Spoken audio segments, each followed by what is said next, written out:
guys that played at Grambling too, energetic young guys. Because we split my D tackles and D ends up. We think that's two different worlds. It's hard to coach four. So we split them up. So that was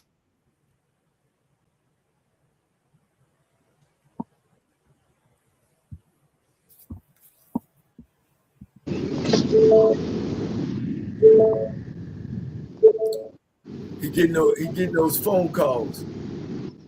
So we you be making 6 digits since 1985.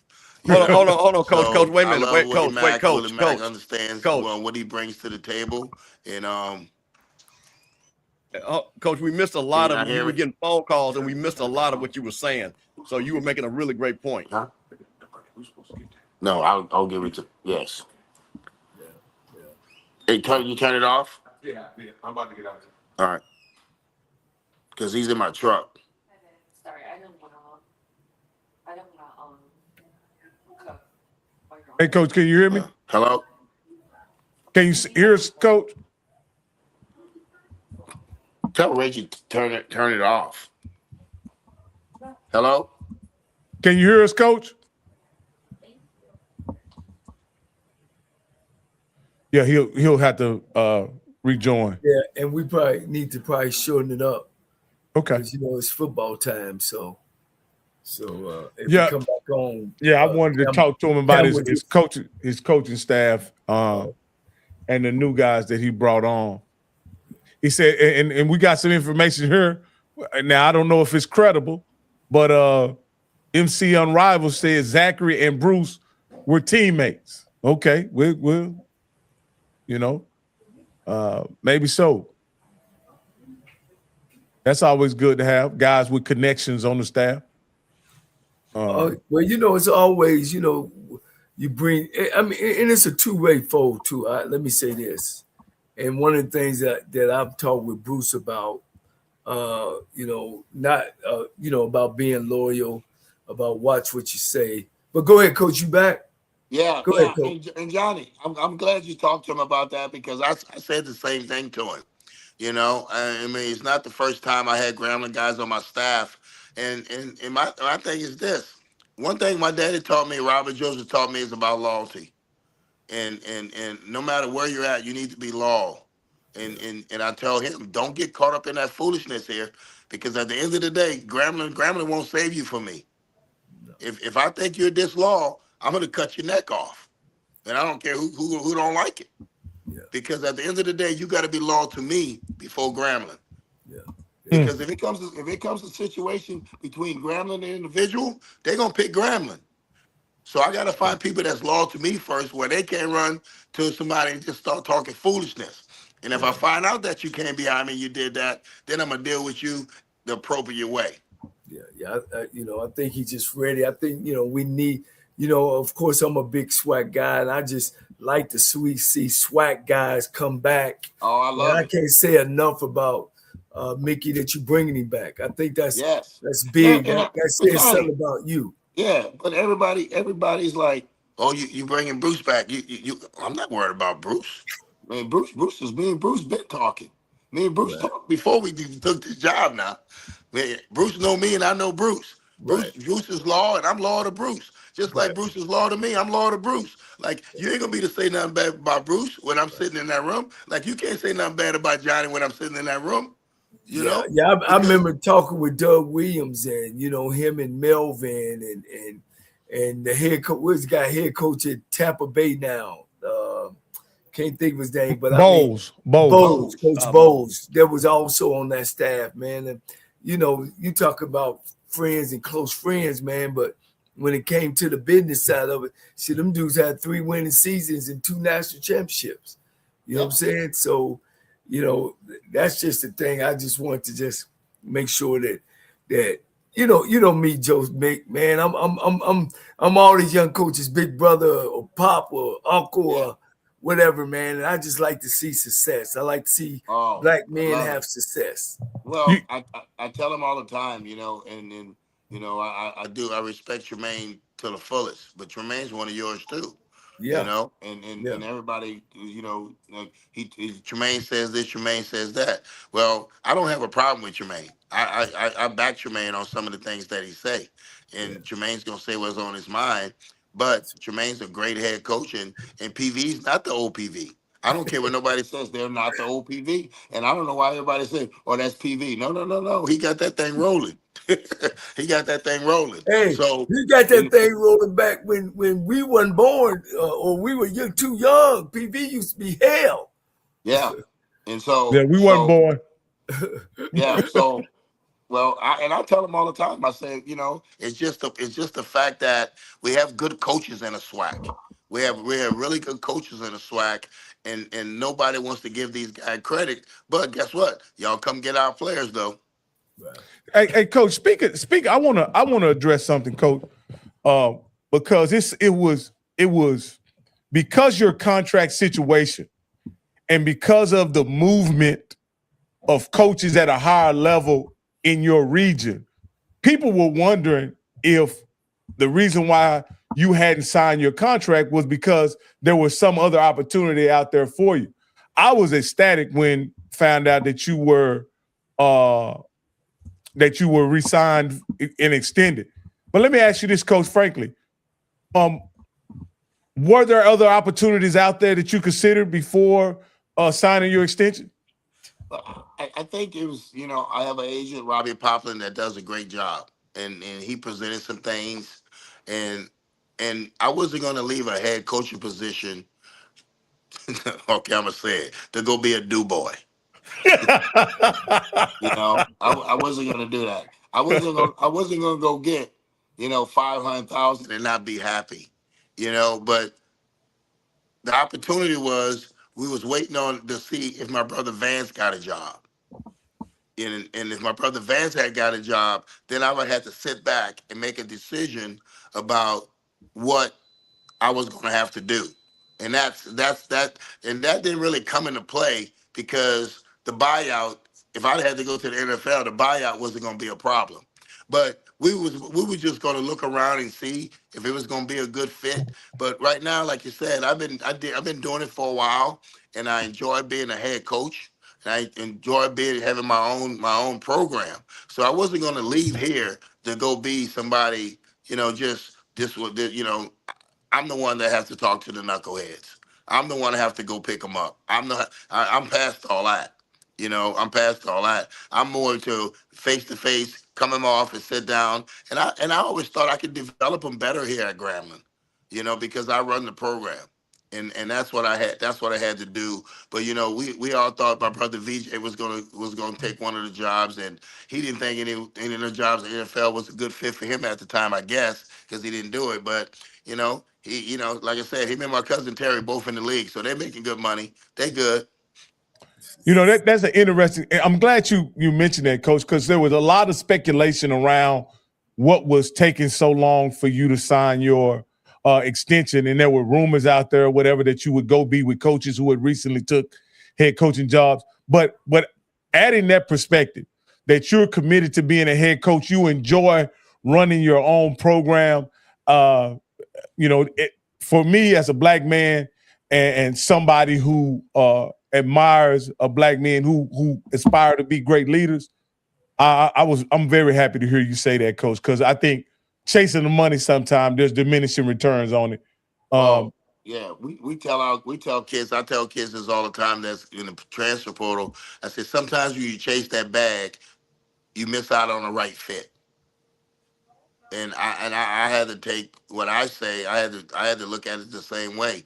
And you know, like you know, I got two kids in out there with I got two kids in Arizona that I can move the schedule how I need to move the schedule because I got one.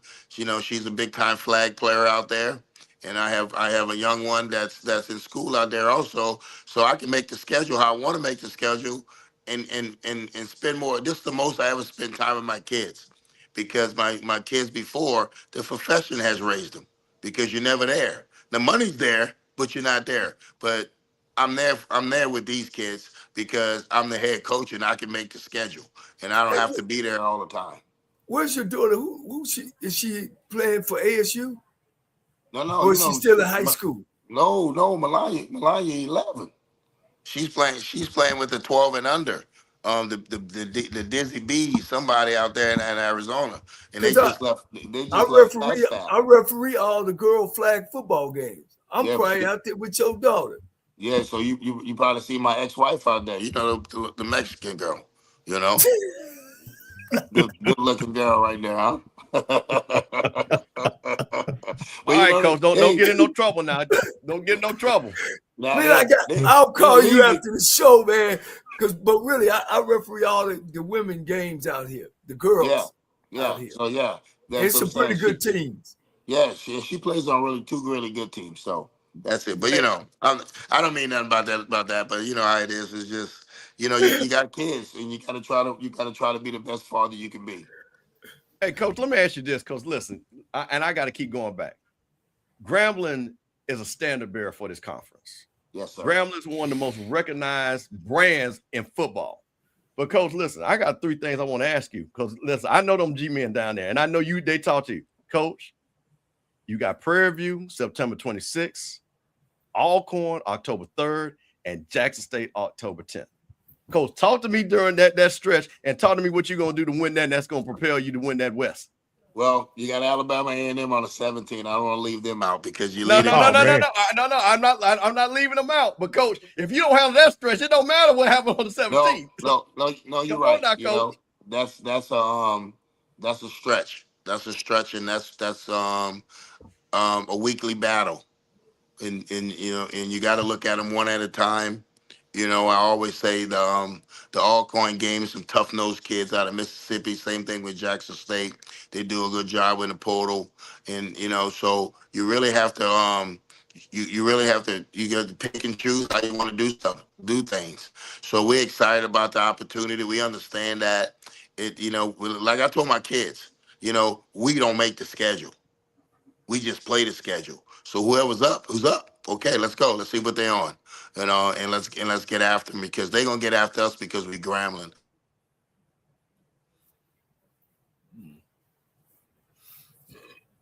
See, that PB12, the engineers cut that off. That's what Yeah. it was. No, he back at it.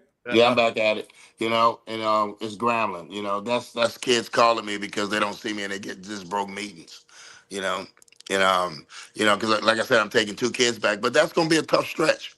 That's gonna be a tough one. And we're gonna open up with Clark, Central State, and then we'll play TCU. Then we'll have a week off before PV. And then we'll go PV, we'll go Alcorn, and then we'll go J State. And the best thing about the Alcorn and Jackson State, they got to come to the hole, and Hey, they understand what it is to play in the hole. Coach, there's been a lot of discussions about the schedule of the SWAC schools, Coach, and some coaches have input on the schedule, some coaches don't. What I'm asking you is, when you're playing, you have 2 Division II teams at the start of your season.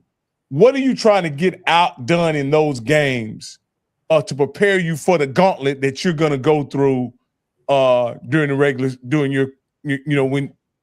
you finish those 2 seasons, those 2 games? Well, you better not sleep on those 2 teams, because those 2 teams won't be intimidated. We always say when those teams come in here, we have a lot of history here at Grambling. We just need to make sure they don't make history. And that's what I tell my kids. So, just with Clark, Atlanta, we know Coach Sims, good friend of mine. We know Ash Green, offensive coordinator.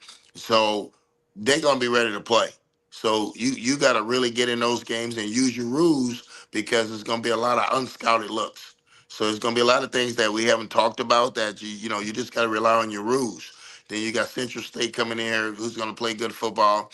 But you got to use those 2 games just to get your identity. And everybody say, okay, your identity. You can say you want to be a passing team, but if you come out the first 2 games and you can run it, then you're a running team. So you got to find who you are. And in those 2 games, you'll use that who you are. Then you go play the money game. You'll go play the money game against TCU. But those first 2 games is to create what identity you're going to be for the rest of the season. I think on the same weekend you play TCU, Prairie View is playing Baylor. I would love to see one of you guys pull up an upset that week, but But you know that's going to be a difficult stretch before you enter into what is going to be a very tough stretch, 4-game stretch. I don't think there's a tougher 4-game stretch for anybody in the league. And so no, it's not. And like you say, you know, we always say down, you know, in our locker room, we're gonna be in that blender. You're gonna be in the blender. So you know we're gonna be in the blender. We welcome it because you know, like the season waits on nobody. We see the schedule. Like I said, we don't make the schedule, but we got to play the schedule. But you know, like I said, you know, just good teams and just really good football. And it's gonna be good SWAC football because I mean I love the SWAC games because it's so exciting. It's not a dull moment. You know, your band's blowing. You know, the fans are cheering. Kids are playing hard. People around the country just don't know how hard these kids play in this conference and how well coached this conference is. And sometimes they look down on it because it's always a SWAC ball. No, you know what? You know, we like to play some of the Southland schools and things of that sort, but I think we fare better when we play each other because now we keep our money. You know, because what we do is fill a stands up for them, and then they benefit from it. So I'd rather play the Clarks, the Central States, and help them financially. And hopefully one day that they'll be okay. And because I'm going to play a TCU game, and that's just a financial game. You know, they don't pay you no $850,000 to come beat them. You know, they try to make sure you don't beat them. You know, we made $1 million last year against Ohio State, but it was a great atmosphere. We came out of there injury free, so you know we can do it because like I heard Jermaine say, we have a weight room too. You know, and it's just not you're just not gonna beat us down. We gonna swing back. We gonna get back at you. You know, so we excited for the opportunity though. Coach, I got one quick thing, and then I'll let you go on this. Now, Coach, you've been known to, as you say, speak your mind. Now, Coach, you gonna keep your money in your pocket this time, or you gonna get some more fines from the SWAC because you tell it like it is? Or you say, you know what? I'm just not gonna say anything. I'm just not. That money came out your pocket, there, Coach, didn't it? Yeah, I'm just not gonna say anything. I'm just not gonna say anything because my daughter Maya is on me about that, and I'm not gonna say anything. I'm gonna don't spend her money, Coach. Yes, I'm gonna be very respectful. They ain't get me no more. Like I said, you might get me once, but you ain't gonna get me twice. Coach, y'all got Jackson State back in Vegas? No, we gonna play him in a hole. I know you, Coach. So no Vegas games, huh? No Vegas game. We're not going to Vegas, but it's gonna be live, Johnny. Y'all got any skyboxes in Grambling? Cause you know Coach Cole don't come out unless you got a skybox now. You know he got we know that. Yeah, I already know that, but I got the bedroom upstairs for him though. I may have to try to get him out there, Coach. Yeah, he probably gonna come. He gonna call me and say, "Mick, I need a room." That's all he said. Hey, look, I texted him and Jack. I said, I can't believe that both of y'all came up underneath it, and I can't get no sky tickets. Hey, what's going on? We was at the press conference. I told Jack, I said, Jack, you do that. I'll do the hotel room. He said, okay. We sitting there, we getting ready to play. We discussing Johnny Cole. Probably getting a text from him, Coach. Was he texting you too, Coach? Was he texting you live? No, he was outside. He was outside on the phone. You waiting on to interview us. We wanted this room. Oh man, them my guys, man. Them my guys, man. Them my guys. I can't say enough about the success, man, and not being surprised that these guys are doing their thing, man. And I ain't gonna lie, I love it. I love it 3, 4, 5 times over, man. And that's what it's about. Some young black men don't grew up and getting it done. Winning. What they doing, Rocky? They winning, Coach. Hey, last question, Coach, before I get you out of here. Coach, were you recruited by Grambling out of high school? I don't think so. Man, Coach, man, Mickey couldn't throw no football now. You the SWAC. You got to be a throwing guy. I just can ride and decide. I ran option. I couldn't throw it. I couldn't throw it. But no, I was recruited by a lot of schools, but most schools ran option. So no, I wasn't recruited by Grambling or Southern. Okay, so Grambling was throwing it back then. I thought they was running that old wing T, and they was running that thing. They was throwing it then. I think they were throwing. Even in the wing T, they threw it. Man, listen, that's the reason why Tremaine Johnson was All-American, because he caught balls out that wing tee. Don't get it twisted now. Don't get Coach it know about twisted. Tremaine Johnson. You're right about that. Yeah. Tremaine, All right, Coach. I played against Tremaine Johnson. Yeah. He's Bad boy. Bad boy. Hey, but listen, he was on the same high school team with Marshall. Oh, really? Yeah, that's Marshall. That boy was the dude. That boy was the dude.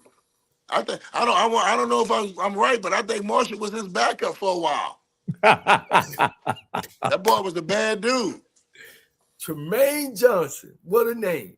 Hey, did you recruit Marshall were you in Louisiana recruiting Marshall when he came out of high school? Hey, I'll tell you a quick story and I'll let y'all go. Marshall came to Nebraska on a recruit visit because they played my brother Vance in the playoffs. And my brother Vance called me in my dorm room and said, hey, I just played against the best player in the state of Louisiana. I said, but VJ, y'all beat him 63-0. He said, don't matter. He said, this dude's a dude. And it was like, he said his name is Marshall Falk. So he came to Nebraska. Nebraska wanted to recruit him as a cornerback. Defensive back. And I said, do you want to play that? He's like, no. Well, guess what? I told Marshall do what he got to do. Next thing I know, Marshall was breaking records at San Diego State. Hey, in y'all offense, he would have ran for 4,000 yards. Yeah, but that's what I'm saying. I don't know why they didn't want him they wanted to play corner. And I was like, corner? Man, you better put this boy in the backfield. Wow. Yeah. Wow.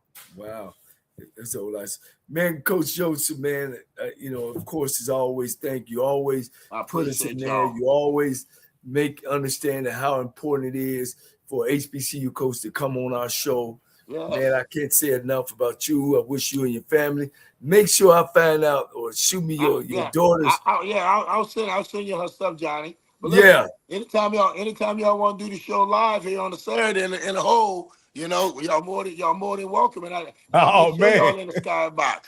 I got you. You know we will now. We will. We'll pull up. Yeah, that's okay. Pull up on me. Hey, coach, listen. Tell the president to let us stay over there at Grambling West. That's why they used to let me stay over there. Over there, man. I had the whole thing to myself over there on West Campus. Yeah, on West Campus. Yes, sir. Yeah. See, coach, that's a hidden gem. They don't know nothing about that, coach. See, we can be right there on the campus. You know what I'm saying? Big rooms and everything. They got big old houses over there. There you go. All right. Good luck, man. We'll be keeping up with y'all. you. All right. All right. Okay. And that was Coach Mickey Joseph, head football coach at Grambling State University, coach, and another one of Coach Cole's proteges.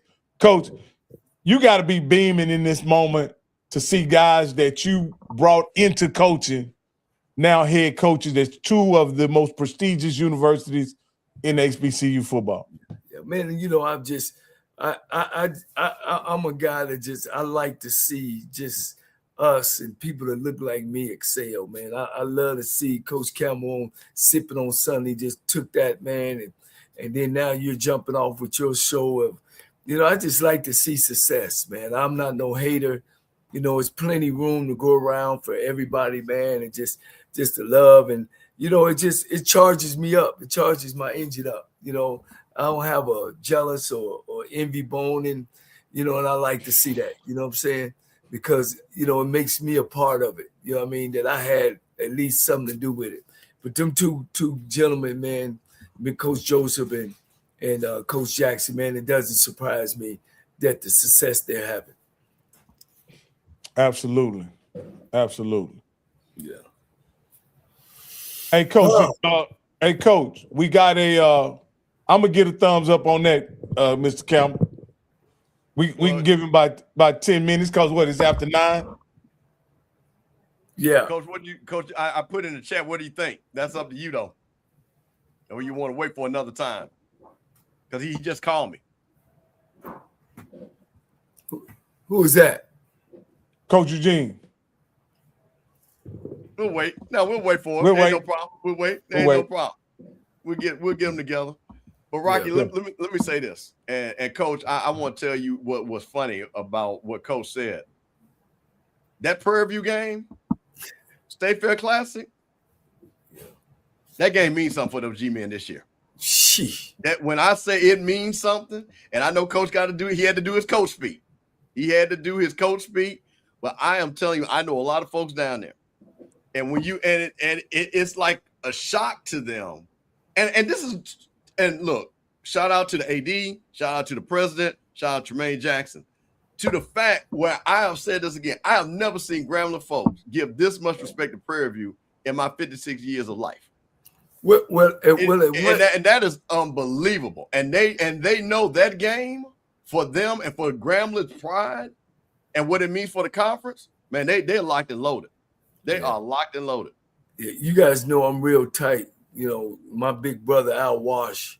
And man, at one time, Grambling had beat him like 25 years in a row. You know what I mean? And now, of course, with the tides are turning, man, you know, it's now the game is just as important as everything around it. You know, and if we got new fans that don't know, it's the state fair going on. First day of the state fair going on around the game, and the stadium is inside the state fair. So you buy a ticket to the game, you also buy a ticket to the state fair.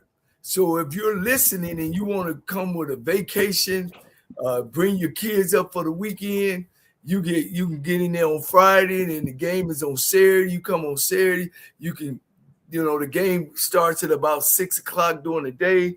You can sit there for the fair. They got concerts going on, free concerts around the game, and then the game starts. Then you see the bands marching in, and then you see just all this black and gold and purple and gold. It's just a beautiful time, man. And you know, you got people from all over the state, all over the country come for that weekend of the State Fair Classic game. Yeah, I don't know what the all-time record is because I wouldn't be able to speak to that. A lot, yeah. But in the last 5 years, it's 4-1. Yeah, Prairie View. Yeah. And look, I know this in my time, in my 80s, Prairie View did not beat them not one time. Yeah, and and then in the 90s, they went 0-88. So they didn't win nothing either. They ain't won none of them. So you know, and that game is 50 years old. So I had to look back at see if I can find out the record. But it's a different day. Listen, it's totally different. Rocky, I'm gonna tell you what's funny though. RJ Johnson's down there at Grambling, and I told people this when he transferred from FAMU. Now he went on up to Manchester, but I told everybody, I said it's gonna be two places where he should go, and it was because of the coaches, either over there with Terrell Buckley at Valley, or down there at Grambling, and he ended up at Grambling. I think Grambling is gonna be a great place for RJ. I think some of the things that maturity-wise that he's gonna work on, Bruce is gonna bring it out of him. Because that was the thing that I think maybe at FAMU he didn't get enough of. But I think with Coach Joe, because like I said, there's no playing around down there with Coach Joe, and Bruce ain't going to play that. So I think physically, I think that's going to allow his skills to come out. But again, Grambling already got quarterbacks. So like I say, like he said, we got quarterbacks. So I'm really interested to see how that works. It's a great and super opportunity for Bruce Eugene. Great. Go back to his school. Come up underneath Tulich. He still got other Doug Williams, Melvin Spears, all these guys around him. Here's a time that, you know, when I was a young guy like that, man, this is a time, if he's listening, you got to dress the part. You got to look the part. You got to speak the part. But don't be the part until it's your time. You know what I mean? Of being a head coach. You know what I mean? You got to get out your hats. You got to get out your warm-up suits.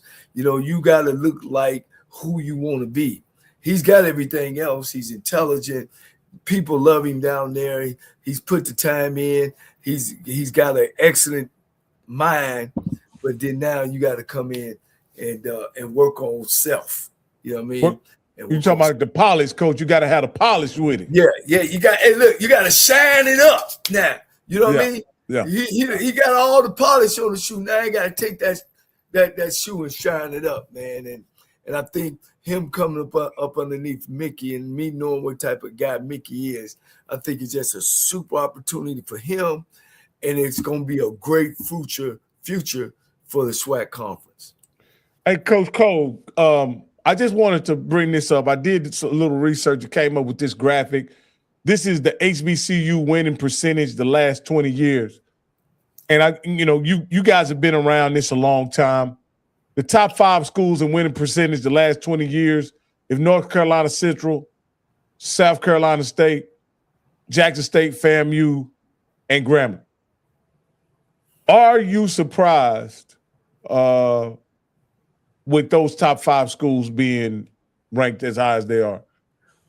Not at all. I mean, when you look at them, the crazy part about it is you have Broadway at North Carolina Central, then who we all know is an outstanding coach, won a national title there, won a national title at Grambling, won a national title at North Carolina A&T.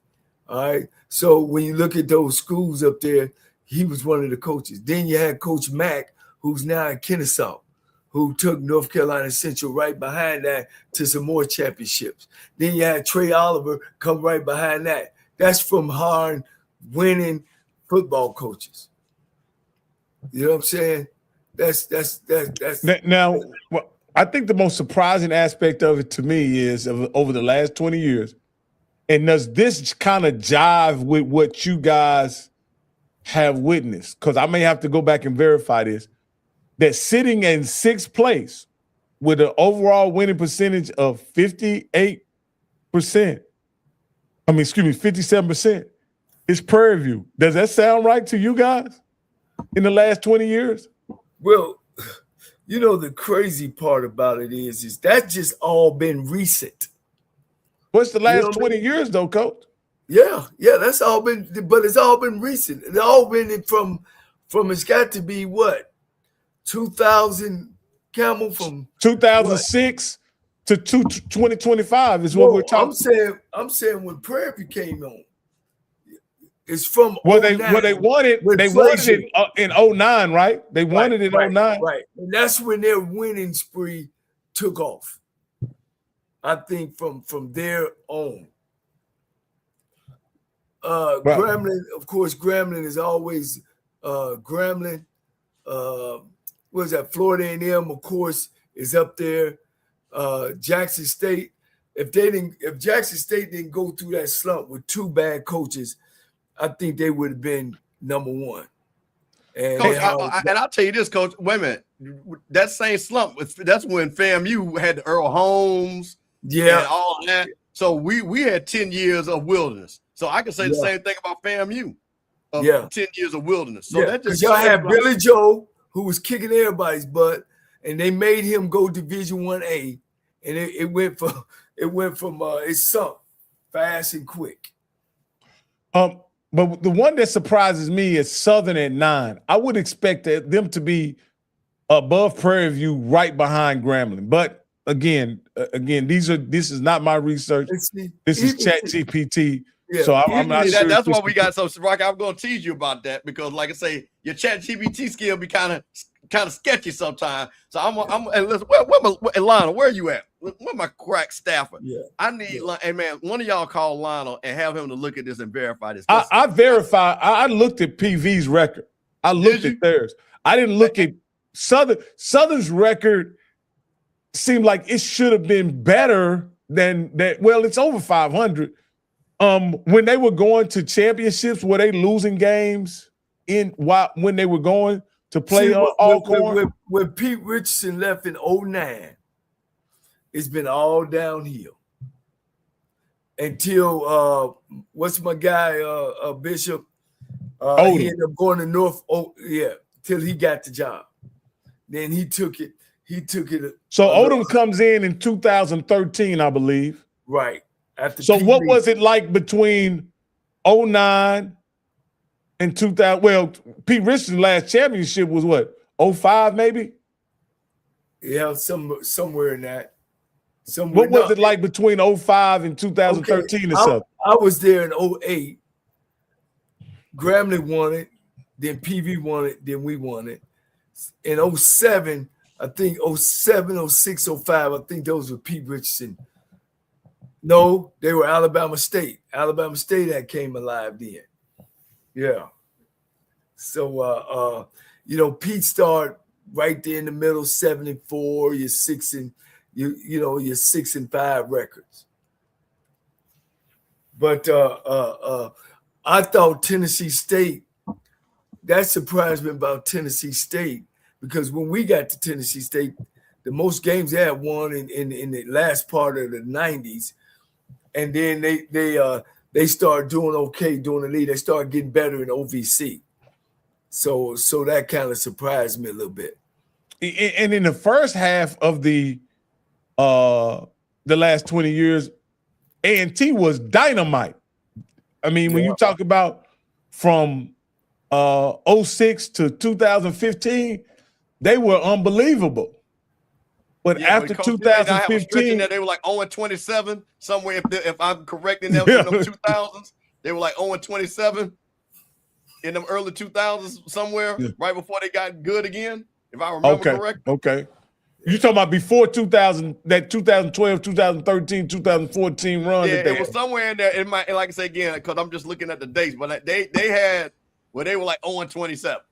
Yeah. So they've been down before like so this. My point, if that might have knocked them down, I'm just collaborating your point.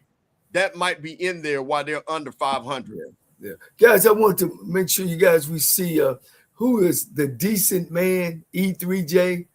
I like what he said, man. I think you guys need to hear it. He says all the coaches that have reappeared on Coaches Corner have opened up more each interview. Testament to the quality of the show. Man, I want to send a shout out and appreciate you and your closeness of watching our show. I want to thank you for that statement. Well, Coach, I will say, let me. Here's the thing, and I when we talked about this before we got on, a lot of people interview coaches, and I think they do a really good job. I think a lot, but there is something different when they come on HBCU Coaches Corner, Rocky Middle Channel, usually on Tuesday, but we're on every day until football season start looking like, which is great because we're gonna bring all the coaches. But Coach, you either coach with them, they knew you, you understand coaching, and they respect you. That's why they come on this show. And that's why they come out of practice and they're dog tired, but they will come on this show and stay on it for an hour, sometimes 2 hours because of who and what you are. And I'm going to say this again, and people keep forgetting, you are a SWAC champion. Yeah. So you know what it looks like. Yeah. And it was you won no SWAC champion in 1925 either. Coach, you won the SWAC champion in 2010? Yes, sir. So you had to bang back against Prairie View when they won in 2009. You said no, we had to come back and get ours, right? Ain't no question. That's how you have to do a rival sometimes. So I want people to understand 2010 Coach Cole was a SWAC champion. Yeah. So that's within Rocky's little graphic that Coach Cole won a championship. So we joked about this, but if you look at over the last 20 years, you look at TSU's record. A third of the victories you can attribute to Coach Cole. Yeah. A third of their victories over the past 20 years, and he only coached 3 seasons. So Emmett Jones, Campbell, he putting the pressure on me. I'm gonna have to go dig 747 Adams up out the grass. I had an opportunity to really meet him when I was at Tennessee State, so I think I might can find him somewhere. Well, now G Boone said that you lost, Coach. Coach, you didn't take Coach lost the PV. I'm gonna tell the truth. Coach told me this. He lost the PV 3 times when he was at Texas Southern. It's let me say it's something about rivals when I've coached that I just can't. When we was at Alabama State, man, we lost to Tuskegee 3 times. Texas Southern lost to Prairie View 3 times. But beat the hell out of everybody. That game in the beginning or at the end of the season when you were coaching it? Yeah. Well, no, Matt, that's like a question. Was it beginning or at the end when you were coaching? Tuskegee was at the end. I'm talking about Prairie View when you was at Texas Southern. It was the beginning. So it wasn't a Labor Day Classic game. Okay. So when I got the job, Frazier, who's a great coach, he already had been in place for 4 years. His team was was peaking. So I when I got the job in 08, we lost. Of course, he went on to win a championship in 09, and then he beat me in 010. But then I ran the table after that. Yeah. But Jackson State now, I'll spank that butt all 2 years straight, you know, in 08 and 09. The only two teams I lost to in the SWAC my second 2 years was Grambling and Prairie View. Everybody else I beat. Did you beat Grambling at all? Yeah. I beat Grambling in 2010 in overtime. Oh, okay. Yeah, we beat them in overtime, 44-40, something like that. Yeah, and we gave them 3 touchdowns. But yeah, I'm gonna have to dig up Joe 747. You know, you ever heard of Joe 747? Rocky? Yeah, I have. I heard about him. We did a show with somebody from Tennessee State. Okay. And and I went and looked him up, Coach, and yeah, he was like that. Real deal. That man terrorized Jackson State. Terrorized Jackson State. They hated to see that boy walk through the tunnel. Seriously. Yeah. Real deal, man. Real deal. Greatness. You know, I've seen all the greats. I think Willie Todd played against him. Coached against Steve McNair. Coached against Bruce Eugene. I've had a couple myself. Leon Murray, Darnell Kennedy. Yeah, I've seen. When you were at Tennessee State, did y'all play a Grambling? No, we play Florida A&M though every year. How did y'all do with those Rattlers? How'd y'all handle those Rattlers? Come on now, down in Atlanta. That was in Atlanta. We played in Atlanta. Yeah. And then we actually came to Florida A&M, and they beat us in a tough game down there. But we would get after Florida A&M. No, wait a minute. That Quinn Gray coach played in that game, right? That was Quinn Gray's game, man. Yeah. He let y'all know when he came on. I just want to remind you of that Coach Quinn Gray, Florida A&M had to sting them boys. Absolutely. Oh yeah. But hold on, Rocky. Before we go, but guess what though? We ain't finished. Tuesday night, Van Malone, coach from Hampton Pirates, my guy, is gonna be right here on HBCU Coaches Corner on Tuesday. And it's his first season of coaching. We had him on. We wanted the first people to have him on to talk about him being the new Pirates head coach. And, you know, I got to ask him because, you know what, we had Ted White on. You know, I got to ask Van, who's the real HU? Got to ask him that. That's the first question I got to ask him. Yeah. Van Malone will be on, and we're going to have Cedric Thomas, head coach at Alcorn State, on Sunday. Sunday. Okay, so let me know when the SIP start. Maybe we can come on before the SIP, and then what we'll probably do, Coach. I'm gonna have a guest host because Zoe, shout out to Zoe once again, is married is on his honeymoon, probably on the islands. We'll just come on Monday. We'll do sipping on Sundays on a Monday. Give everybody time to enjoy both shows, and that'll take us in close to football season. I gotta give me a really good guest host. And get it wrong. Coach, you might have to come on there and then hang out with us and everything. Yeah. Hey, wait, Coach. Wait a minute, Coach. I got something for you. I happen to just be watching the show, Doc Holliday show. You know, I watch everybody's show. I don't care if you don't like me or not. I'm gonna watch the show. And he had Mr. Ford on there, Coach.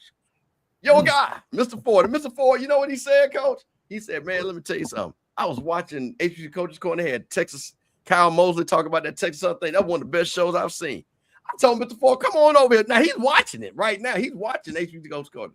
So I've told Mr. Ford, listen, come on over here. You know, it's kind of like you got to, you know, like child support. You got to support your other children too. Now I know he's been over there with the other kids and stuff like that and everything, but you got to come visit your other kids. So come on over here, HBCU Coaches Corner. It ain't gonna be no problem. I know they try to keep you locked up because Coach, when he talked about it on one show, they booed him because we don't talk about that show over here, Coach. But that's okay. Because Mr. Ford was standing on business. So, Mr. Ford, come on over here, hang out with your folks. Let's compare some notes. You a G-man, Clark guy. Talk about Johnny Cole. Just come on over here and hang out with your boys. Hey, and you bring up a really good point, Steve. And this is something that Lionel addressed on Productive People a couple weeks ago. It seems like there's a lack of camaraderie among HBCU podcasters for some reason. And I'll say the ones that I've met in person, the ones I've met in person, have been very hospitable, very welcoming. From Dr. Cavill to even Mr. Campbell and I spent some time with Doc Holliday, and he, and it was a very gracious engagement. And so there is no beef, there is no camaraderie, there is no competition in this space. Everybody has their lane. Let me say my this. bad. It's said, not Lionel. It was said. My bad. And so I just want to say, man, the more we work together, the bigger we can make these platforms, right?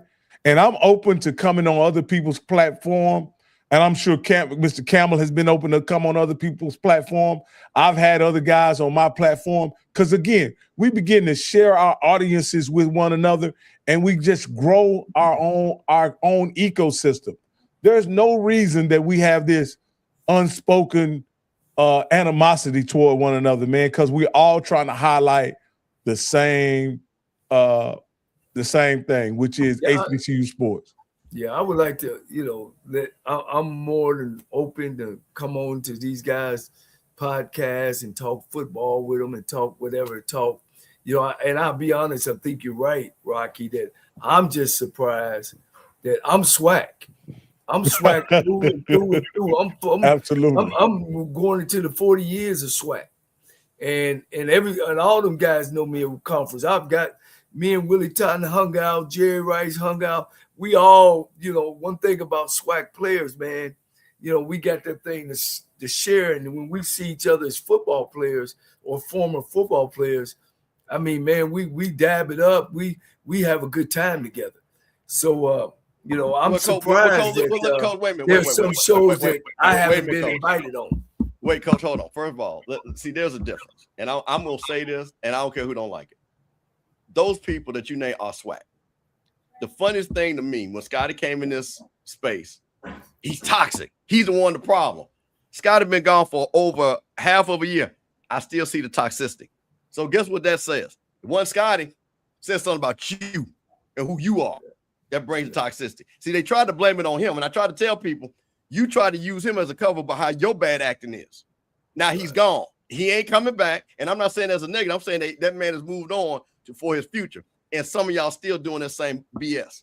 So, Coach, don't compare yourself and those greats, because all those men respected each other and were competitors, but they were always SWAC. Some of these other people, they are who they are. So I just got to say that if you don't like, you can call me. You know my number. Yeah.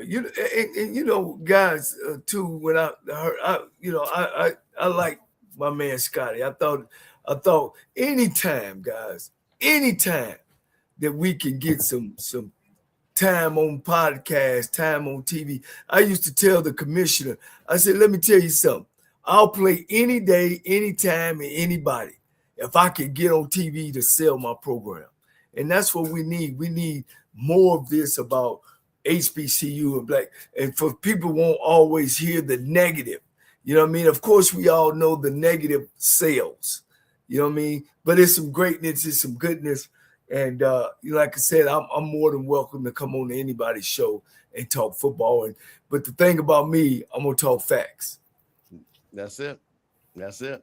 Yeah. So so like Coach said, hey man, listen, if you got something to say, come on over here. HBCU Coaches Corner, sipping on Sunday. Because hey man, as they call me, I'm Mr. SWAC Unity, Coach. You know what I'm saying?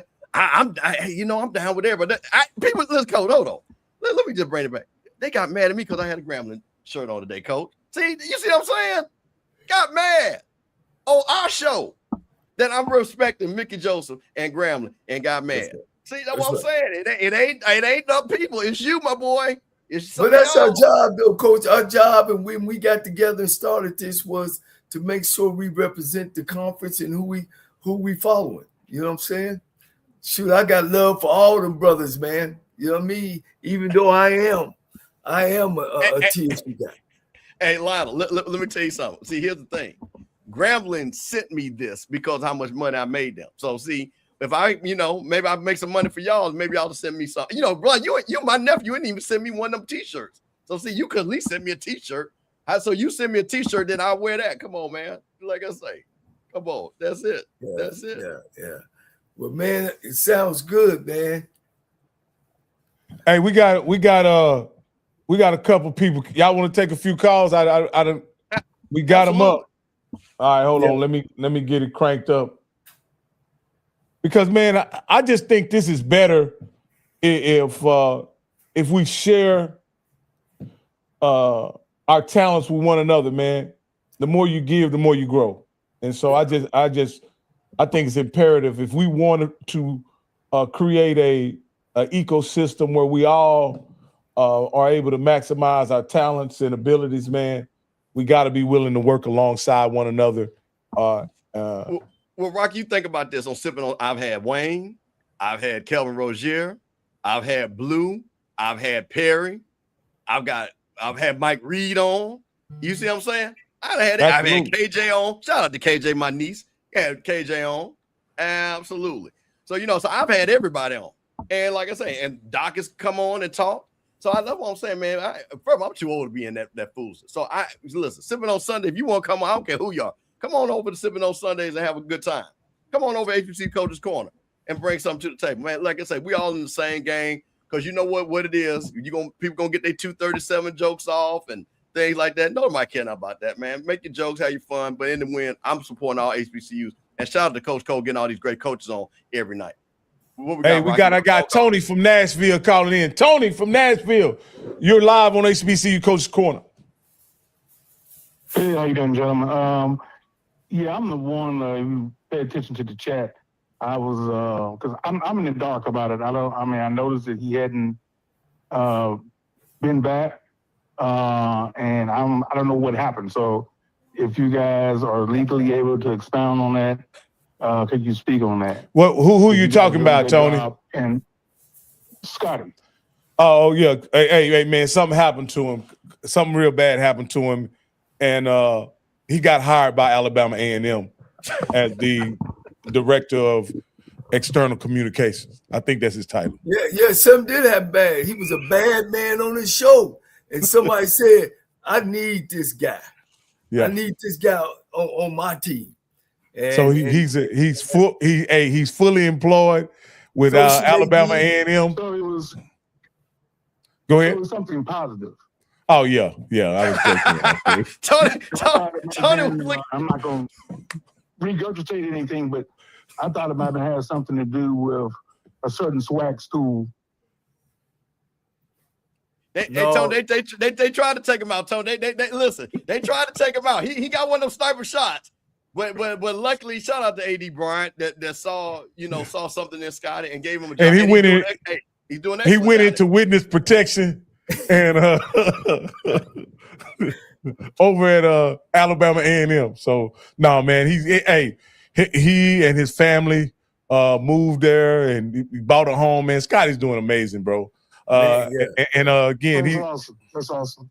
Yeah. And I say this, sometimes, you felt like choking him and hugging him at the same time.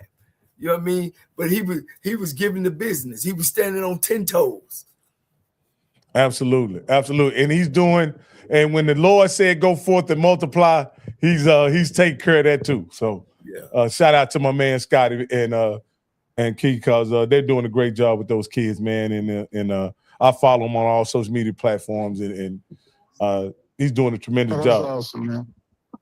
For sure. That's a blessing. Well, thanks for clarifying that. I just was curious because I didn't know. Because normally about 4 or 5 months before the season started, he's coming out, and there's been so many things that have happened here recently. I know he would have been hot on the mic, talking about a lot of things. But you guys are doing a good job, and hopefully one of the days I'll run into you guys. I'm hoping to start my own podcast, so maybe I, get with you guys and get some tips. Oh, let me know. Hey, and again, somebody need to take over word on the street. That ain't our lane. That's really not our lane. But those SWAC people really enjoy word on the street. Yeah. So if anybody's out there is a gap in the marketplace right now. There's nobody doing word on the street. And listen, and as soon as you do it, you will not be able to go to any SWAC function. Don't let Rocky set you up for failure. Do not let that man. We are paying for those sins right now. Do not let that man set you up for failure. All right, caller with the last 4, 6360. You're live on HBCU Coaches Corner. What's your name? And where you calling from? I'm the professor. I'm in the 803. What's up now? You say Listen, guys, professor? That's my moniker, the professor. All right, the professor. Go ahead, professor. Listen, I enjoy the show, you guys. You do a great job. But I must say, it's inherently obvious that you guys are so SWAC biased. Now, I know you guys from the SWAC, and I understand that, Mr. Campbell, you kind of crossed the line a little bit because you know you got MEAC blood in you, but you guys are so biased towards your opinions of the SWAC and the MEAC. No one has said anything at all about the MEAC sweeping the SWAC last year in all head-to-head competition. You put up the graph just now, and the top 2 teams were from the MEAC. Mr. Cole, I respect you a lot. You are great, have great accomplishments, but you said some things that were just not correct. On one of the shows the other night, you said that South Carolina State did not travel well. That is not true. Mr. Campbell will tell you that. That's just not true. And you said that South Carolina State didn't pay their coach. Chennis Berry is one of the highest paid HBCU coaches there is. So get your facts straight. Guys, just quit being so pro-SWAC. So where does Chennis Berry rank? Where does Chennis Berry rank among SWAC coaches? Among HBCU coaches? I think he ranks 3rd or 4th. Okay. So we know who makes the most, which is Marshall Falk, right? Right. Does he make more than Tremaine? Tremaine makes 370. Does he make more than that? No, he doesn't. He makes 360. Is that with bonuses? That's with bonuses. No, that's not. That's without The bonuses. papers say 300. Where you get your information from? And here's a guy that's been in the national championship, what, 3 out of the last 5 years? Two. 2 out of the last 5? You don't think he should be at 4? And let me say this: I was at the Jackson State game. I was at the prayer. Did you come to the Celebration Bowl? I was at. That's what shocked me when you made the statement you made. When I came to the first Celebration Bowl when South Carolina State and Jackson State played, it was standing room only. You remember? It was sold out. Because guess who was there? Because of Deion Sanders. Jackson State had way more fans than South Carolina State. Way more. No. South Carolina State was sold out. That's how it was sold out. You couldn't get tickets. But if you couldn't get tickets, it was sold out. Come on. They played in the Georgia Dome. They played in the Georgia Dome. What you mean they can't get tickets? You broke up. Say one more time. I'm sorry. I said, what you mean they can't get tickets? They played in the Georgia Dome, who seats about 79,000 or more. I was there at the game. When they have to celebrate this, right? When they have the Celebration Bowl, they don't sell the bottom bowl. They don't sell the top bowl. In all Celebration Bowls, only the bottom 2 bowls are sold. Jackson State was 3/4 of the game. Was we there? Yeah. I disagree. I totally disagree. Pull the film, take a look at it. Well, let me say this. Hey, Professor. Wait a minute. So wait. Let's take one thing. Hold on, Professor. Hold on. Professor, Hold let you on. talk. Yeah. Go Hold ahead, on one second. Professor.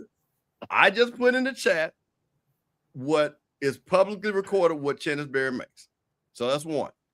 We have had Trey Oliver on. We just had Ted White on. We've had Chennis Berry on this show. I think if you watch Sipping on Sundays, I have always said, right, Chennis Berry is the best coach in HBCU football. So how is that? But I am the one of the few people. Now, Professor, if you watch my show and this show, I make sure the SWAC people know because they don't understand. And I've said that South Carolina State is one of the blue blood programs, 4 Hall of Famers, the best team in South Carolina. You're not going to tell me I've not said that. I've said that many times. Okay. So you from the 803, Palmetto State. I'm talking about, again, Mr. Campbell, you're right, because you got MEAC blood and you know the deal. But my point is, you're so SWAC biased. Again, last year, the MEAC swept the SWAC, and you guys didn't even talk about that. You're so SWAC biased. It's a great show. I appreciate it. You know, it's very entertaining. But let's try to get in the middle of the road a little bit. That's all. Okay. Thanks, guys, for taking my call. Let me say this. Yeah. So let me say something to Professor. I'm gonna go ahead and drop Professor right quick, cause I want to say this. Our fans overwhelmingly are SWAC fans. And we got to give our SWAC fans what they want. Who we have on the show and what we talk about is dictated by our fans and our fans' interests. Okay, well, give them the truth then. If you're going to give them something, give them the truth. And they afraid to play anybody. They want to play no teams at the MEAC. Troy Oliver, as you say, they said that more than one occasion, SWAC does not want to play MEAC for whatever reason. So if you're going to tell them something, tell them the truth. No, fam, y'all lost to Cozy. So Cozy had South Carolina, hosted South Carolina State in FAMU. And FAMU beat y'all the last time I remember. Am I correct? Or did I make that up? Correct. No, they sure did. They absolutely. But I'm talking on a consistent basis. So Alabama State pulled out of the game this year. Now you talking about they're going to be number one in the SWAC. They put out of the game this year. They were on South Carolina State's printed schedule. Hey, that's not a SWAC thing. That's an Alabama State thing. Can I say this too? No, it's a SWAC They thing. only got 6 games. You see? Professor, listen. They That's the got whole point of 6 the SWAC games. thing. They got 6 teams in the MEAC, right? How many games do they schedule SWAC teams? Not saying they are scared of them, but how many times they got 6 games that they can schedule. How many of those MEAC schools schedule SWAC teams? Well, That's first my of all, the question. SWAC won't answer the phone. All those non-conference games the SWAC play, they can be playing a MEAC team. Now, Campbell, you said you're a big fan of Trey Oliver. Trey Oliver was on the other day. What did he say? He can't get SWAC to answer the phone. Well, you know, Travis, I got. Wait a minute. Hold up. They're playing TSU in about Texas Southern in about 25 days. What are you talking about? Hey, that's one game. How long have they been trying to get it done? Now, Professor. Now, Trey Oliver said one team. I want to say Trey Oliver named Grambling, and he said they weren't answering the phone. No. He said before, many programs before, he told the other SWAC schools, and they wouldn't answer. They wouldn't call him back. They wouldn't pick up the phone. Here's the problem with that. I don't think Trey Oliver In the SWAC, he's got a lot of credibility. In the SWAC, we got 12. We got 12 teams on each side. We don't have room to place a lot of MEAC teams because we got to get our money game in. Mr. Cole, and then we got 2 or 3 games. Listen to what you're saying. All those, listen, a non-conference game, they could schedule a MEAC team, non-conference game. They'd rather play somebody else from the SWAC than play somebody out of conference. So can I be honest? Spend all that money to travel out just to play a MEAC team when I can play a team in Texas, Louisiana, or Alabama. So let me ask you this.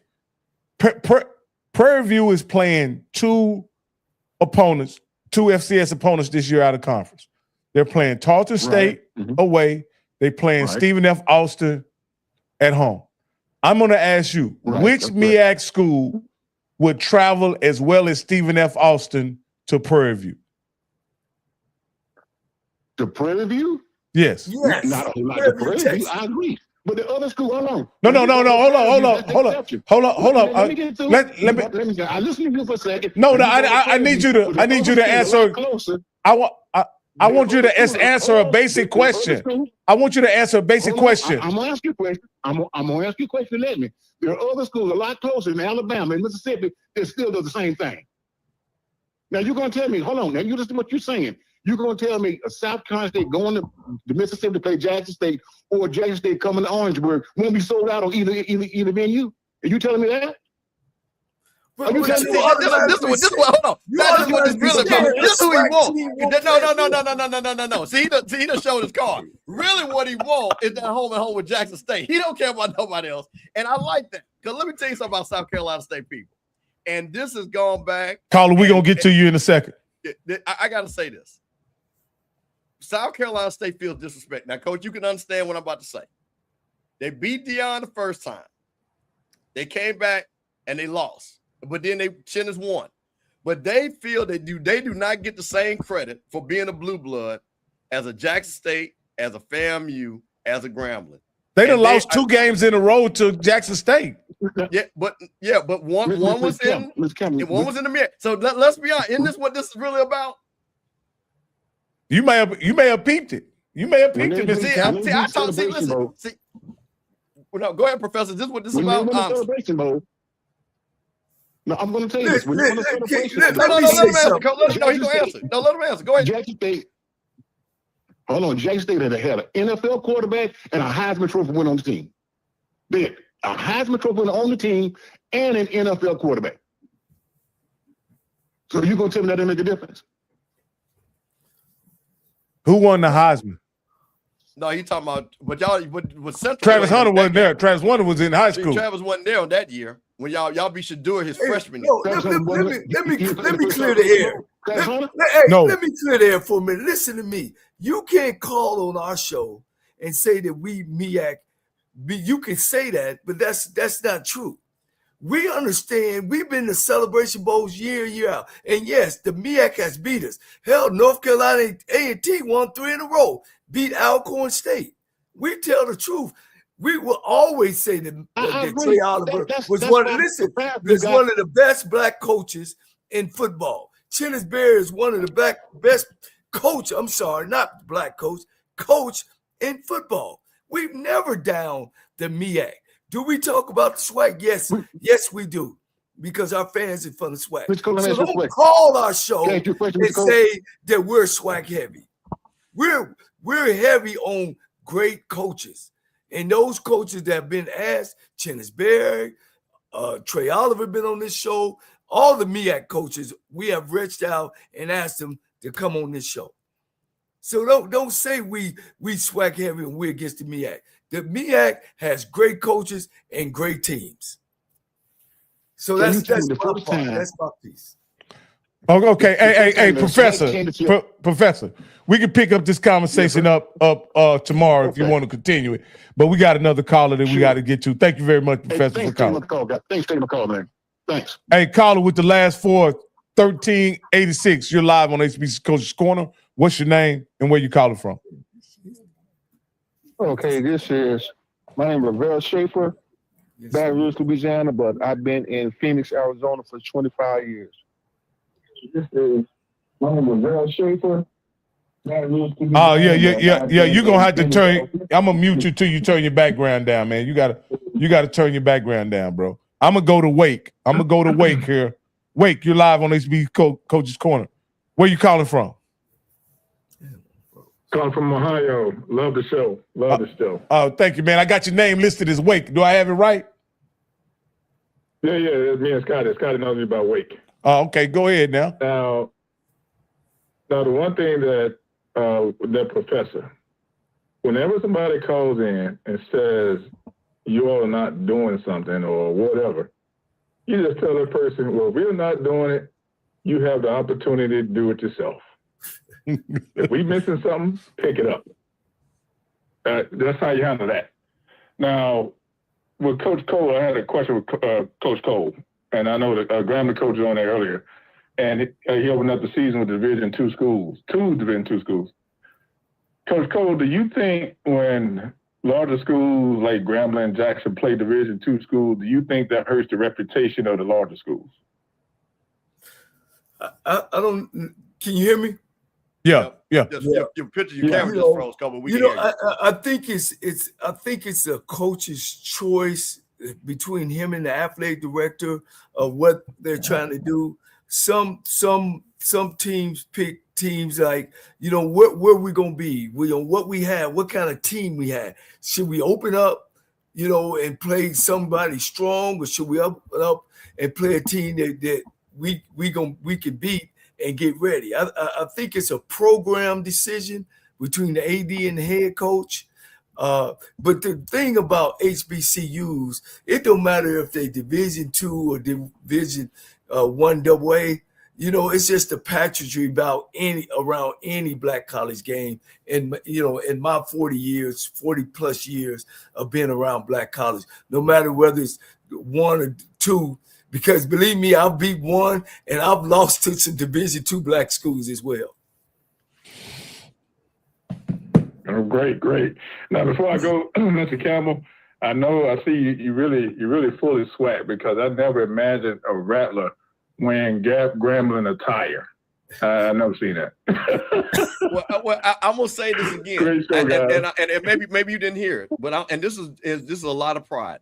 When I have an online hair company, Yeah. and when I first started, I met a young lady from Grambling, and she said my daughter's in them. She's on the dance team, and I said, you know what? I will sponsor them. I went down there and I talked to a lot of schools, and Grambling was the only school that said, you know what? You're going to help our students. We're going to help you.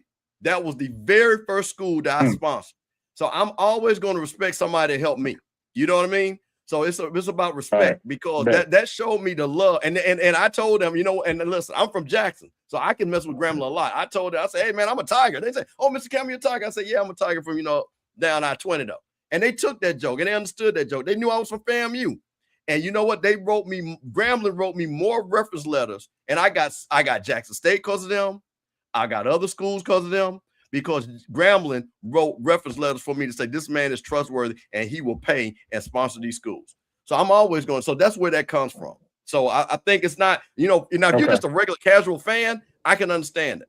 But for me, as somebody who has a business and understand that people respect you enough to represent and write a letter of recommendation, I'm always going to. And same thing. I love Jackson State. I love FAMU. So I'm always going to love those three schools no matter what. That's just what it is. Yeah. I respect that. Yeah, I just it just kind of burnt me up about the guy calling and trying to divide us. I mean, Chinnis Berry is a personal friend of mine. Trey Oliver is a personal friend of mine. I mean, these guys that I hold conversations with, and talk behind closed doors. Ain't no question. I mean, if I'm at a game, you was at the Prairie View game, wasn't you, Campbell? You was at the game, Rocky, when we went to the Jackson State, South Carolina game. It was Jackson State all the way around, and I still say South Carolina State don't travel like Jackson State. They don't travel like Southern, and this ain't a put down. It's not a put down. It's just they just don't. At least the games that I've seen. So I don't like for somebody to divide what we trying to do here on our show. I've seen MEAC teams been invited to the Orange Blossom Classic. We've been to Atlanta several times to see teams play. The SWAC teams, you can call it geographic region, whatever you want to say. The SWAC teams travel better than the MEAC teams to Austin, to Atlanta, and to Miami. Am I off base by saying that? Is that a stretch, Mr. Campbell? You've probably been there. No, but I don't think. But I'm trying to tell you, I don't think that. And I'm gonna be honest, that's a pride bunch up there in Orangeburg. I don't think that's that really his. I think he put that out there. Their beef is about respect and them winning championships, and they want to be spoken about as a championship because they are the defending national champions. Let's start there. Sure, they are. And I think when you hear, and I think what his point of it is, you hear people talk about FAMU. You hear people talk about Jackson State. You hear people talking about Alabama State, all these different teams and things like that. And they sit back and say, hey, we're the national champions. Why are people not talking about us? And I think, and I understand that because I do think South Carolina State does not get the credit for being the blue blood, great program that they are. Ain't no question, Coach. With Coach Pugh, Buddy Pugh, who's a personal friend of mine that I can get on the phone, won more championships than anybody. South Carolina State has won more championships in the MEAC than anybody. Ain't no question. They played great football down there. But who in the last 25 years, Mr. Campbell, or more, had more attendance than anybody? How many schools in the SWAC had more attendance in FCS than anybody in the country? Black, white, green, purple. It's gonna be those SWAC schools. SWAC schools. SWAC schools. SWAC schools. Jackson State been number one. Southern been right in there. Alabama State been right up in there. We could go pull it up. Hey, get your stat man, Campbell, to pull it up for us. No, I just want to pull somebody. But they beat that butt. Who are those two guys right there? That's the man, Buddy Pugh. Yeah. I just wanted to bring that picture up. These guys. Who's that other guy? Man, that boy dead sharp there, boy. Dead sharp, wasn't he? Yeah. Hey, here's the difference between them two gentlemen. That's a national championship blazer he got on. that red. When you win the Celebration Bowl, they put you in that red coat. You know, they put you in that red coat. I had a white coat on. I never reached there, but no, I just and I know Mr. Bishop or the guy, the professor that called, you know, and we'll do more. We could do more. You know what I mean? It ain't like we haven't reached out to the MEAC coaches because hey, we've been there. That's my guy right there. Who's that? That's the championship guy, right? That's the mailman, ain't it? Come on, 1-0. That's the mailman. ABC classroom season championships. Hey, let's get Schaefer in here and then we'll wrap it up, guys. Schaefer, you're live on HBCU Coaches Corner. Where you calling from, Schaefer? All right, can you guys hear me? Yeah, you just fine, brother. All right, perfect. Yeah, I'm calling from Phoenix, Arizona, but I'm SWAC through and through. Two things. So looking at your chat GBT stats on the last 25 years. 20 years. It was 20 years. 20. It was 20 years. 20 years, my bad. So when the SWAC is up, they're up. But when the SWAC teams are down, they're down. Because I put that same info in, not including that 1-9 season for Southern. They're number 8, number 9. Oh, okay. Okay. So I just thought that was funny to me. And then the second part, in regards to the MEAC guy, it is not economically feasible for Hampton to go to Texas Southern. It's not economically feasible for Norfolk State, like let's say Grambling or Southern, to travel all the way up to Norfolk. Stuff like that. That'll take a big chunk of their budget. Yeah. So doing home and homes with them, they will lose money. Just plain and simple. Maybe he's not understanding that or not. I don't know. Let me ask Coach and Mr. Campbell this as we talk about it. Can you guys say with confidence that there's a just a sheer larger number of HBCU football fans in the South, in the Southeast? Well, see, one of the things with Florida, and I tell my man, I'm in Chandler, my man. I referee all over the valley. But one of the things, all right, Coach. Yeah, one of the things is that some of those teams in the MEAC were Division II teams. You know what I mean? They were coming out of the SIAC as well as Alabama and Alabama A&M. And the reason why all of them started changing was one for money and travel. That's why Alabama State, Alabama A&M came into the SWAC just in the 80s. You know what I mean? So that kind of separated things. Why you think Florida A&M and Bethune-Cookman came into the SWAC? It's because of finance. They could get to other schools better than they can go all the way up the coast.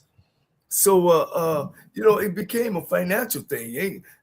But those MEAC teams have great coaches. They don't hire and fire coaches more than the SWAC. It's a lot of great things about the MEAC that the SWAC do that the MEAC do better. Is it we all know there's probably more, I don't know. I'm making an assumption here that there are more football fans in the South and the Southeast than there are football fans on the Eastern Seaboard. Is that just the popularity of football is more prevalent in the South, Mr. Campbell? Is that why there's so much passion behind it? If you look at it and you go South Carolina, the state of South Carolina on down, that's football. Once you hit North Carolina, that's basketball country. North Carolina's a basketball state. Virginia, basketball. Now you're talking about Maryland, basketball. Yeah. So you start rolling up in those basketball states and where it's very strong. Now, do they play football? Absolutely. You got pockets in all those places where there's great football being played. But South Carolina is a football state. So if you look at it, it's not shocking. When you start looking at the SEC team and the SWAC team, that's his partner. They're football schools. We talked about this just last night about the attendance in basketball here in the SWAC. That is not as strong as it could be, right? Because the biggest football team attendance is great. The biggest basketball is the CIAA basketball tournament. Sold out 2-3 days in a row. But it's all Division II teams. It's the CIAA basketball tournament. It's sold out. But when you look at and like I said, the MEAC, they got 6 teams in there. They got a lot of open games. I don't know why they don't schedule more black teams. I mean, SWAC teams. I could just imagine it's the financial part of it. Well, coaches, it is. It's the because see, okay, it goes back to the point, and we talked about this and nauseam and things like this, and I keep explaining to people this. We talk to ADs. The first and foremost, what an AD on Fort has to do is to raise money. So, do they want to see matchups and things like that? That's what I said about Prairie View. It is very easy for Prairie View to schedule those FCS schools. They're right in the state. That's easy money. That's not traveling. A lot of schools don't have the FCS schools in their state. So again, if I want to schedule South Carolina State and be fair to them, you got to pay them a certain amount of money. Jack State's like, well, I don't know if I want to do that. And then especially, can South Carolina State afford? So that's another thing too. That's when you say a favor. If Jack State goes all the way to South Carolina State, they're gonna want them to bring the boom. They gotta pay all that money. Jack State loses money on that. It's the same thing. Listen, we schedule South Carolina State. They'll bring the March because that's a traditional rivalry. That's why they'll bring that, and they will put that in the budget for that. But South Carolina State bringing the March 101 everywhere that far, they're not going to do it. It costs too much money. So this is really what it's about. But I tell you what, though, Coach, listen, and this is what the MEAC people say. You might not see us in the regular season, but you damn sure gonna see us in the postseason, and that's where they make their hay, no matter what. That's right. And that's respect on that. That's right. That's right. Ain't no question, man. I would be remiss to say Buddy Pugh, as many as games as he won and as great as coach as he was, about South Carolina State, man. It ain't nothing but greatness there. You know what I'm saying? They've had some great coaches and players. and players. Yeah. Because, and again, and it might have just flipped, but they had the most HBCU players in NFL for the longest time. Yeah. I think FAMU might be leading now. I think we got 5. But South Carolina State still might have more. Well, I want him to reach out to the MEAC coaches and tell them, man, they need to come on our show, because I don't know if they got a show over there that is representing the MEAC more than the SWAC. I don't know. I don't know all the the unique thing about our show, Coach, is our show is not a fan-based show. It's an objective football show. There's only 2 shows out there that off the top of my head that are football shows. It's us and Blue Bloods. Everybody else has a fan show. When you say, Mr. Campbell, 100%. 100%. Yeah, everybody else is a fan show. So if you want a non-biased, objective opinion about something, you come here to HBCU Coaches Corner, or you go to Blue Bloods. Everybody else is Jackson State, FAMU, Alabama A&M, Alabama State, Norfolk, whatever you want to say. And so that's why we welcome all fans here, and to be objective. We don't want to give fans preferential treatment, but we want to give you our honest opinion about things as well. So again, and the reason why we spend so much time talking about the SWAC, because that's what our fans want to talk about. Yeah. I have reached out to my guy at Delaware State. My homeboy is a coach on the staff. I've talked with Chinnisberry. He told me, we're going to get together. I've talked with Trey Oliver. I'll be speaking with him he'll come on the show in about 2 weeks when they get to Houston, Texas. And we need to reach out to Morgan. Of course, we got Hampton coach come on, but I know they're in another conference. And of course, we had Howard just the other day. So, we trying to make sure that we bring all the coaches in your living room, whether they SWAC or MEAC. I don't want to say that we're so biased for SWAC, but I think you said it gracefully, Rocky, that our fan base, our biggest fan base, is SWAC, because we get calls from all over America, right or wrong. Yeah. And they talk about SWAC football. So, maybe we can get some more folks from the MEAC side to give us a call. Yeah. There's rabid football fan. Yeah. Fact of the matter, when you talk about Grambling, Southern, Jackson State, and FAMU, there is no bigger brands than those in in HBCU football, and they happen to be all in the same conference, guys. That's just the reality. That's the fact. That Grambling G is I can't, it's everywhere. It's everywhere. Yeah. Hey guys, I'm done, man. Y'all go ahead and close us out, man. Well, I'll do it one more time. Tomorrow, HBCU Coaches Corner. Van Malone, coach of the Hampton Pirates, will be on the show. Coach Cole pulled off once again, man. We get all the coaches, no matter what conference they're in, coming on the HBCU Coaches Corner. We're going to ask him all the real questions and how excited he is and see what the Hampton's going to do, because they've been picked, unfortunately, last in the CIAA. So, Coach, I just want to remind everybody that. Please hit the like button. Please subscribe. And I'm going to turn it over to Coach Cole. Yeah, ain't no question, man. Unfortunately, I won't be here tomorrow. I'm turning age tomorrow. My birthday is tomorrow. And, of course, family come first. And my wife and have some things that she like to do with me and for me on this special day. So I won't be here, but definitely we got Van Malone. Guys, like I said, man, keep calling in. We want to take more calls. Hit the like button, share our channel. We always want to speak truth, and we always want to speak about the right stats, and as Rocky said, we're not fan based, we fact based, and I'm gonna do the best I can to make sure, like I always say, why I started the show is that we get our gentlemen, our black coaches on this show, and you can find out their philosophies, what they like to do, their programs, and so we can push. We want to push up. We don't want to push down. We want to push up. I love the MEAC as much as I love the SWAC, and I'm always going to try to be a fair across the board.